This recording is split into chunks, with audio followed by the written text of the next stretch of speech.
రూపాయలు ఆ రోజున చేసి ఆ ఉద్యానం ప్రాజెక్ట్ని ముందుకు తీసుకెళ్లారు. అది గత ప్రభుత్వం దాన్ని పూర్తి చేసింది. అలాగే ఇంత కడప నీటి సమస్య ఇంత తీవ్రంగా ఉందనేది నాకు మాధురెడ్డి గారు చెప్పే వరకు నాకు తెలియలేదు. ఎందుకంటే ముఖ్యమంత్రులు ఇద్దరు వచ్చారు కాబట్టి అసలు ఇక్కడ సమస్యలన్నీ తీరిపోయి ఉంటాయని నేను అనుకుంటే నాకు అర్థమైంది ఏంటంటే ఇక సమస్యలు తీరలేదు, ఇంకా చాలా బలంగా నీటి ఇంకా ఇబ్బందిగా ఉంది అనడానికి ఉదాహరణకి మొన్న మేము క్యాబినెట్లో 45,63 రూపాయలు మేము పులివెందులకు సంబంధించి డ్రింకింగ్ వాటర్ సప్లై ప్రాజెక్టుకి డబ్బులు ఇవ్వడం జరిగింది మేడం. అలాగే డ్రింకింగ్ వాటర్ సప్లై కర్నూలుకు కూడా 36,56 ఇవ్వడం జరిగింది. అంటే ఎక్కడా కూడా ఈ ప్రభుత్వం గత ప్రభుత్వం చేసింది మనం చేయకూడదని అనుకోవట్లా. ఎందుకంటే గవర్నెన్స్ ఈజ్ కంటిన్యూటీ. పార్టీలు మారచ్చు, వ్యక్తులు మారచ్చు, కానీ పథకాలు నిరంతరం సాగాలనే ఉద్దేశంతో దాన్ని ముందుకు తీసుకెళ్తాం. దురదృష్టవశాత్తు మన కడపకి చేసుకోలేకపోయారు. కానీ మాధవ్ గారి ఆధ్వర్యంలో ఇది ఖచ్చితంగా నీటి సమస్యను తీర్చి మీకు ఏమైతే ఈ మౌలిక సమస్యలు ఉన్నాయో వాటన్నిటి మీద దృష్టి పెట్టేలాగా నేను చర్యలు తీసుకుంటానని మీకు మాటిస్తున్నాను. వైఎస్ఆర్ కడప జిల్లాలో 36 మండలాల్లో ఉన్న 2,043 స్కూల్స్, 64,971 మంది విద్యార్థులు, 74,698 మంది విద్యార్థులను, దాదాపు 1,40,000 మంది ఈ రోజున మన కాలేజీలో మన స్కూల్స్లో చదువుతూ ఉన్నారు. దీనికి సంబంధించి ఈ ప్రభుత్వం చాలా బలంగా మేము మీ కోసం పనిచేయడానికి ఉన్నాం. ఒక దేశం ఎంత అభివృద్ధిలో ఉంది అంటానికి హ్యూమన్ డెవలప్మెంట్ ఇండెక్స్ అని మనం ఉంటుంది. దాంట్లో ముఖ్యంగా వచ్చేది హెల్త్ ఒకటి, వాటర్, శానిటేషన్, ఎంత పౌష్టికాహారం ఉంది, క్యాలరీ ఇంటేక్, లిటరసీ, ఎడ్యుకేషన్, ముఖ్యంగా ప్రైమరీ, సెకండరీ, ఇవన్నీ ఎలా చెప్తామని. నిజంగా మనం సరైన సమాజాన్ని సరైన చదువు ఇవ్వలేకపోతే ఏం జరుగుద్ది అంటే అది ఎప్పుడు అభివృద్ధి దిశగా వెళ్ళదు. అందుకని ఈ డెవలప్మెంట్ ఇండెక్స్ని బేస్ చేసుకొని ఏ ప్రభుత్వం కానీ ఏ దేశమైనా దీనికి ముందుకెళ్తుంది. అలాగే అందుకనే ఈ ప్రభుత్వం నారా చంద్రబాబు నాయుడు గారి దీంట్లోని ప్రభుత్వం మీ భవిష్యత్తు కోసం చాలా బలంగా పనిచేస్తూ ఉన్నాం. దాంట్లో నాకు 3 అంశాలు మన అధికారులు, మన కలెక్టర్ గారు, ఎస్పీ గారు ప్రత్యేకించి చెప్పారు. ఒకటి, విద్యార్థుల భద్రత. 2, వాళ్ళకి సంబంధించిన ఈ మనకి విద్యార్థుల భద్రత. 2, మాదక ద్రవ్యాలు ఎక్కువైపోయినాయి. 3వది సోషల్ మీడియాలో, అలాగే సోషల్ మీడియా ఎలా ఉంది అనేది. ఏదైనా సరే మనం ఎలా వాడుకునే దాన్ని బట్టే ఉంటుంది.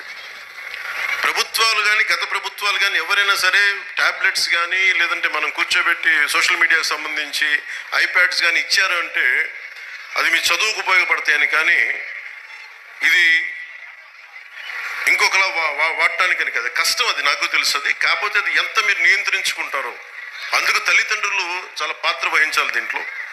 మీ బాధ్యత చాలా ఉంటుంది దీంట్లో. అందుకని ఒకేసారి ఇండివిజువల్ టీచర్స్ కంటే కూడా ఇక్కడున్న విద్యార్థుల తల్లిదండ్రులకు కూడా నేను చెప్పేది ఏంటంటే, మీరు ఇక్కడున్న సమస్యల్ని మీరు కలెక్టివ్గా వచ్చే బలం వేరు. ఒకసారి తల్లిదండ్రులు మీకున్న ఇబ్బందులు కానీ, ఇందాక నేను ఒక 3 తరగతుల విద్యార్థులతో మాట్లాడుతుంటే చాలా సమస్యలు నా దృష్టికి తీసుకొచ్చారు.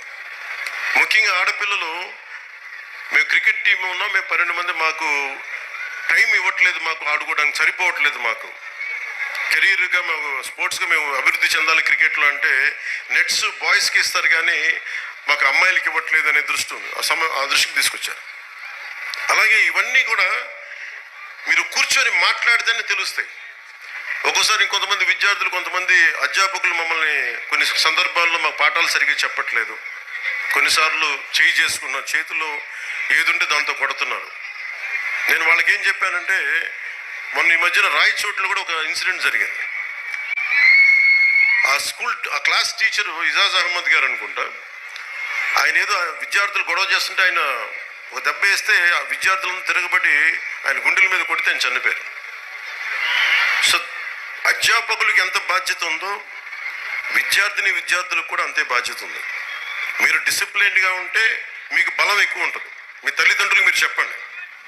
మీ తల్లిదండ్రులు ఒకళ్ళ అధ్యాపకులు కానీ ఎవరైనా సరే పెద్దలు, స్కూల్ నడిపే పెద్దలు ఎవరైనా తప్పు చేస్తే మీరు దృష్టికి తీసుకొస్తే ఖచ్చితంగా దాన్ని సరిదిద్దుకుంటారు. దానికంటే ముందుగా మీరు కూడా చాలా బాధ్యతగా ఉండాల్సిన అవసరం ఉంది.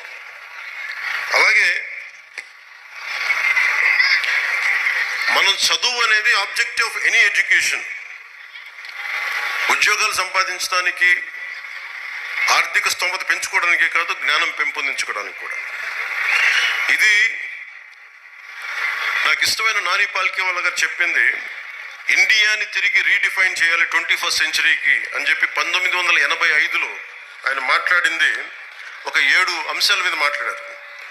1 national identity, 2 law and order, 3 family, 4 education, 5 constitutional integrity, 6 socialism, 7 socially responsible business. National identity అనే దానికి పదానికి ఏంటంటే మనందరం ఏదో కులంలో పుట్టాలి, ఏదో ఒక ప్రాంతంలో పుట్టాలి, కానీ మనందరం భారతీయులు అని మర్చిపోకూడదు. మన నేషనల్ ఐడెంటిటీ చాలా చాలా కీలకం. అలాగే లా అండ్ ఆర్డర్కి మనం సహకరించాలి.